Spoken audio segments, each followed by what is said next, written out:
श्री कृष्ण दौड़े चले आए। अर्जुन ने अपने आप को श्री कृष्ण को समर्पित कर दिया था। अर्जुन होता हुआ भी नहीं था, इसलिए कि उसने जो कुछ किया अर्जुन के रूप में नहीं, श्री कृष्ण के सेवक के रूप में किया। सेवक की चिंता स्वामी की चिंता बन जाती है। अर्जुन का युद्ध अपने ही पुत्र बब्रुवाहन के साथ हो गया, जिसने अर्जुन का सिर धड़ से अलग कर दिया। और कृष्ण दौड़े चले आए। उनके प्रिय सखा और भक्त के प्राण जो संकट में पड़ गए थे, अश्वमेध यज्ञ का घोड़ा बब्रुवाहन ने पकड़ लिया और घोड़े की देखभाल की जिम्मेदारी अर्जुन पर थी। बब्रुवाहन ने अपनी मां चित्रांगदा को वचन दिया था कि मैं अर्जुन को युद्ध में परास्त करूंगा, क्योंकि अर्जुन चित्रांगदा से विवाह करने के बाद लौटकर नहीं आया था और इसी बीच चित्रांगदा ने बब्रुवाहन को जन्म दिया था। चित्रांगदा अर्जुन से नाराज थी और उसने अपने पुत्र को यह तो कह दिया था कि तुमने अर्जुन को परास्त करना है, लेकिन यह नहीं बताया था कि अर्जुन ही तुम्हारा पिता है।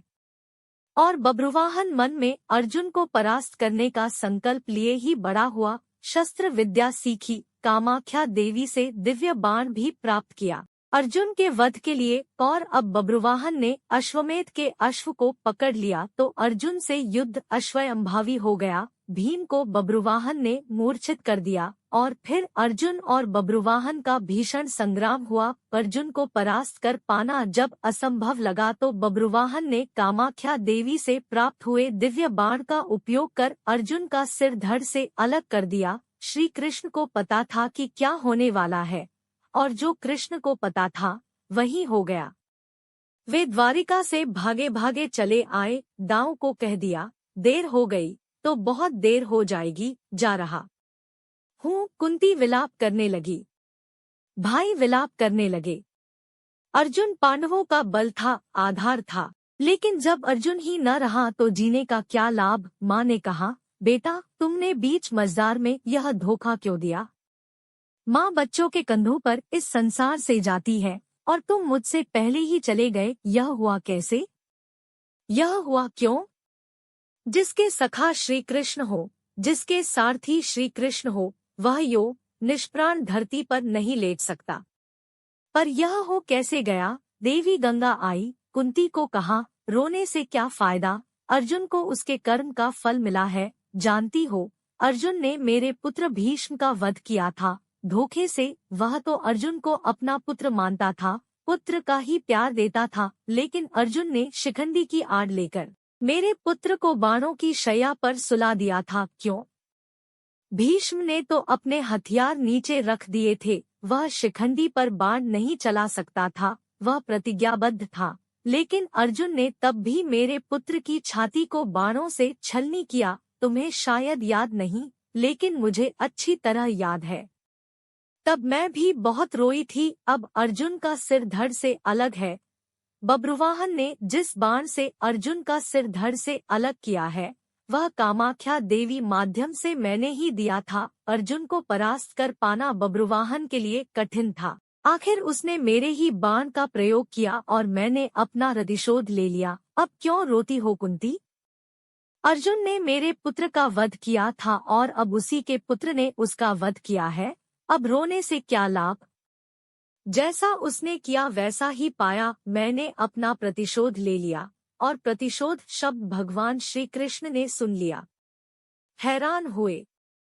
अर्जुन का सिर धड़ सा अलग था और गंगा मैया भीष्म की मां अर्जुन का सिर धड़ से अलग किए जाने को अपने प्रतिशोध की पूर्ति बता रही है।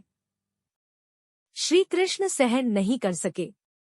एक नजर भर अर्जुन के शरीर को, बुआ कुंती को, पांडु पुत्रों को देखा, बब्रुवाहन और चित्रांगदा को भी देखा। कहा, गंगा मैया आप किससे किससे प्रतिशोध की बात कर रही हैं। बुआ कुंती से, अर्जुन से, या फिर एक माँ से। माँ कभी माँ से प्रतिशोध नहीं ले सकती। माँ का हृदय एक समान होता है, अर्जुन की माँ का हो या भीष्म की माँ का। आपने किस माँ प्रतिशोध लिया है। गंगा ने कहा, वासुदेव। अर्जुन ने मेरे पुत्र का उस समय वध किया था जब वह निहत्था था। क्या यह उचित था। मैंने भी अर्जुन का वध करा दिया उसी के पुत्र से। क्या मैंने गलत किया? मेरा प्रतिशोध पूरा हुआ। यह एक माँ का प्रतिशोध है। श्री कृष्ण ने समझाया, अर्जुन ने जिस स्थिति में भीष्म का वध किया, वह स्थिति भी तो पितामह ने ही अर्जुन को बताई थी, क्योंकि पितामह युद्ध में होते तो अर्जुन की जीत असंभव थी और युद्ध से हटने का मार्ग स्वयं पितामह ने ही बताया था। लेकिन यहाँ तो स्थिति और है। अर्जुन ने तो बब्रुवाहन के प्रहारों को रोका ही है, स्वयं प्रहार तो नहीं किया, उसे काटा तो नहीं। और यदि अर्जुन यह चाहता तो क्या ऐसा हो नहीं सकता था? अर्जुन ने तो आपका मान बढ़ाया है, कामाख्या देवी द्वारा दिए गए आपके ही बाण का प्रतिशोध लेकर आपने पितामह का, अपने पुत्र का भी भला नहीं किया। गंगा दुविधा में पड़ गई। श्री कृष्ण के तर्कों का उसके पास जवाब नहीं था। पूछा, क्या करना चाहिए? जो होना था सो हो गया, आप ही मार्ग सुझाएं। श्री कृष्ण ने कहा, आपकी प्रतिज्ञा पूरी हो गई, उपाय तो किया ही जा सकता है, कोई रास्ता तो होता ही है। जो प्रतिज्ञा आपने की वह पूरी हो गई। जो प्रतिज्ञा पूरी हो गई तो अब उसे वापस भी लिया जा सकता है, यदि आप चाहें तो। क्या नहीं हो सकता? कोई रास्ता तो निकाला ही जा सकता है। गंगा की समझ में बात आ गई और माँ गंगा ने अर्जुन का सिर धड़ से जोड़ने का मार्ग सुझा दिया।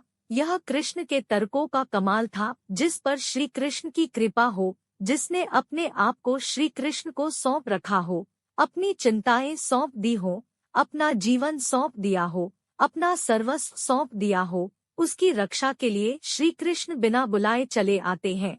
द्वारिका से चलने पर दाऊ ने कहा था, कान्हा, अब अर्जुन और उसके पुत्र के बीच युद्ध है, कौरवों के साथ नहीं, फिर क्यों जा रहे हो? तो कृष्ण ने कहा था, दाऊ, अर्जुन को पता नहीं कि वह जिससे युद्ध कर रहा है वह उसका पुत्र है, इसलिए अनर्थ हो जाएगा और मैं अर्जुन को अकेला नहीं छोड़ सकता। भगवान और भक्त का नाता ही ऐसा है, दोनों में दूरी नहीं होती, और जब भक्त के प्राण संकट में हो तो भगवान चुप नहीं बैठ सकते। अर्जुन का सारा भाव हो और कृष्ण दूर रहें, यह हो ही नहीं सकता। याद रखें, जिसे श्री कृष्ण मारना चाहे कोई बचा नहीं सकता, और जिसे वह बचाना चाहे उसे कोई मार नहीं सकता। अर्जुन और श्री कृष्ण हैं ही एक, नर और नारायण।